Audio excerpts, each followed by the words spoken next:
Hi friends, welcome to Indian recipes Tamil. இன்றைக்கி நம்ம பார்க்க போகிற ரெசிபி முந்திரி பிஸ்கட்.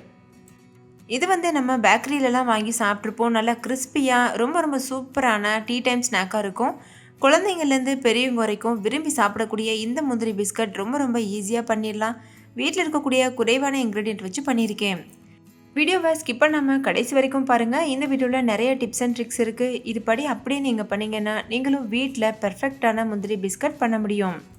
இதை நீங்கள் ஸ்டோர் பண்ணி வச்சு 1 மாதம் வரைக்கும் கூட சாப்பிடலாம். இப்போ வாங்க ஃப்ரெண்ட்ஸ், வீடியோக்குள்ளே போகலாம்.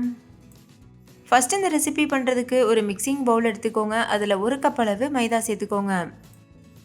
அதில் 1/2 டீஸ்பூன் அளவுக்கு ஓமம், ருசிக்கு தேவையான அளவு உப்பு, 1/2 டீஸ்பூன் அளவுக்கு சர்க்கரை, இதெல்லாம் சேர்த்துட்டு ஒரு தடவை நல்லா மிக்ஸ் பண்ணிக்கோங்க.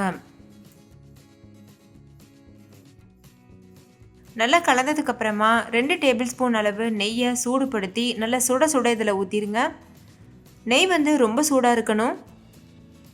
அதுக்கப்புறமா ஒரு ஸ்பூன் வச்சு இதை நல்லா கலந்துக்கோங்க. இது லேசாக வெதுப்பாக வர்றது வரைக்கும் அப்படியே விட்டுறலாம். அதுக்கப்புறமா நம்ம கை வச்சு பிசைய ஆரம்பிக்கலாம். இப்போ இது ஒரு அளவுக்கு ஆறிடுச்சு. நம்ம இதை கை வச்சு நல்லா பிசையலாம். நெய் எல்லா மாவுலையும் படுற அளவுக்கு நல்லா மிக்ஸ் பண்ணிக்கோங்க. நெய்யை நல்லா மிக்ஸ் பண்ணதுக்கப்புறமா இந்த மாதிரி கையில் பிடிச்சி பார்த்தீங்கன்னா நல்லா பிடிக்க வரணும். இது கரெக்டான கன்சிஸ்டன்சி. இந்த டைமில் தேவையான அளவு தண்ணி சேர்த்து நல்ல டைட்டான சப்பாத்தி மாவு பதத்துக்கு பசைஞ்சு எடுத்துக்கிறணும். கொஞ்சம் கூட மாவு லூஸாக இருக்கக்கூடாது. நல்லா ஹார்டாக இருக்க மாதிரி பார்த்துக்கோங்க. அப்போ தான் முந்திரி பிஸ்கட் நல்லா கிறிஸ்பியாக வரும். நீங்கள் எந்த அளவுக்கு நல்லா பிசைஞ்சு எடுக்கிறீங்களோ அந்த அளவுக்கு உங்கள் முந்திரி பிஸ்கட் ரொம்ப டேஸ்ட்டாக வரும். இப்போ பாருங்கள், இது நல்லா பிசைஞ்சு எடுத்தாச்சு. இது ஒரு மூடி போட்டு மூடி 1/2 மணி நேரம் அப்படியே ஒரு ஓரமாக வச்சுருங்க. இது 1/2 மணி நேரம் நல்லா ஊறணும். 1/2 மணி நேரத்துக்கு அப்புறமா இதை மறுபடிக்கும் ஒரு 5 நிமிஷத்துக்கு கைவிடாமல் பிசைஞ்சு எடுத்துக்கோங்க.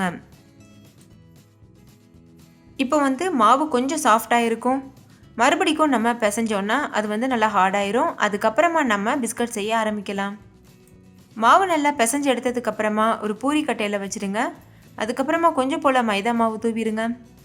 இப்போ இதை சப்பாத்தி மாதிரி திரட்டி எடுத்துக்கிறலாம். சப்பாத்தி அளவுக்கு ரொம்ப ஒல்லியாக இருக்கக்கூடாது, கொஞ்சம் தடிமனாக இருக்க மாதிரி பார்த்துக்கோங்க. இப்போ பாருங்கள், இது நல்லா திரட்டி எடுத்தாச்சு. இந்த அளவு திக்னஸ் இருக்கணும். அதுக்கப்புறமா இந்த மாதிரி ஒரு குக்கி கட்டர் எடுத்துக்கோங்க. அப்படி இல்லைன்னா நம்ம டானிக் பாட்டில் மூடி இருக்குல்ல, அது கூட யூஸ் பண்ணலாம். ரொம்ப குட்டியான மூடியாக யூஸ் பண்ணி இந்த மாதிரி கட் பண்ணி எடுத்துக்கோங்க. இது போல் கட் பண்ணுறதுனால கரெக்டாக முந்திரி பிஸ்கட் ஷேப்க்கு கிடைக்கும். பாருங்கள் எவ்வளோ சூப்பராக இருக்குது. இதே போல் மீதி இருக்க எல்லா மாவுலையும் நம்ம பிஸ்கட் செஞ்சு தனியாக வச்சிடலாம். அதுக்கப்புறமா பொரிச்செடுக்க ஆரம்பிக்கலாம். இப்போ பாருங்கள், நான் நிறைய பிஸ்கட்கள் செஞ்சு வச்சுருக்கேன். இப்போ இது எல்லாமே பொரிக்கிறதுக்கு தயாராக இருக்குது.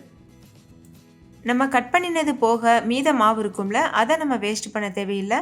அதை மறுபடிக்கும் உருட்டி சப்பாத்தி பாதத்துக்கு தேய்ச்சிட்டு அதுக்கப்புறமா நீங்கள் கட் பண்ணலாம். இப்போ பிஸ்கட்டை பொரிக்கிறதுக்கு எண்ணெயை சூடுபடுத்திக்கோங்க. அதுக்கப்புறமா இதில் பிஸ்கட்களை சேர்த்துருங்க.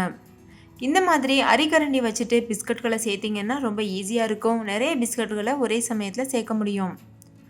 பாருங்கள், கொஞ்ச நேரத்துலையே பிஸ்கட்லாம் நல்லா பொரிஞ்சு மேலே எலும்பி மிதக்க ஆரம்பிக்கும். இந்த டைமில் மீடியம் ஃப்ளேம்லேயே வச்சு பொரிச்சிடுங்க. ஹை ஃப்ளேமில் வச்சு பொரிச்செடுக்கக்கூடாது. அப்படி ஹை ஃப்ளேமில் வச்சிட்டிங்கன்னா வெளியில் ரொம்ப கருப்பாகவும் உள்ளே வேகாமையும் இருக்கும். இப்போ பாருங்கள், இந்த மாதிரி பொன்னிறம் வந்ததுக்கப்புறமா இதை வெளியில் எடுத்துருங்க. இது கரெக்டாக இருக்கும். ஃபஸ்ட்டு இது மெதுவாக இருக்க மாதிரி இருக்கும். ஆறுனதுக்கப்புறமா நல்லா கிறிஸ்பியாக இருக்கும். இப்போ பாருங்கள், எல்லா பிஸ்கட்களையும் பொரித்து வேறு ஒரு பாத்திரத்தில் மாற்றியாச்சு. இதில் நம்ம மசாலா பொருட்கள் சேர்க்கணும். 1/2 டீஸ்பூன் மிளகாத்தூள், 1/2 டீஸ்பூன் சாட் மசாலா, தேவையான அளவு உப்பு, 1/2 டீஸ்பூன் அளவு கருப்பு உப்பு, இதெல்லாம் சேர்த்துட்டு நல்லா ஒரு தடவை மிக்ஸ் பண்ணிக்கோங்க. நீங்கள் இந்த மசாலா எதுவுமே சேர்க்காம அப்படியே கூட சாப்பிடலாம். ஆனால் பேக்கரி சுவையில் வரணுன்னா கண்டிப்பாக இந்த மசாலா எல்லாமே சேர்த்துக்கோங்க. அப்போ தான் அதே டேஸ்ட்டோட சுவை கொஞ்சம் கூட மாறாமல் அப்படியே இருக்கும். அவ்வளோதான் ஃப்ரெண்ட்ஸ், நம்மளுடைய டேஸ்டியான மொறுமொறுப்பான முந்திரி பிஸ்கட்கள் சூப்பராக தயாராகிருச்சு. நீங்களும் கண்டிப்பாக உங்கள் வீட்டில் ட்ரை பண்ணி பாருங்கள். ட்ரை பண்ணிவிட்டு உங்கள் எக்ஸ்பீரியன்ஸ் எப்படி இருந்ததுன்னு கமெண்ட்லேயும் கூட ஷேர் பண்ண மறந்துடாதீங்க. இந்த வீடியோ உங்கள் எல்லாருக்கும் ரொம்ப பிடிச்சிருக்கும்னு நம்புகிறேன். பிடிச்சிருந்தா லைக் பண்ணுங்கள், உங்கள் ஃப்ரெண்ட்ஸ் கூட நிறைய ஷேர் பண்ணுங்கள்.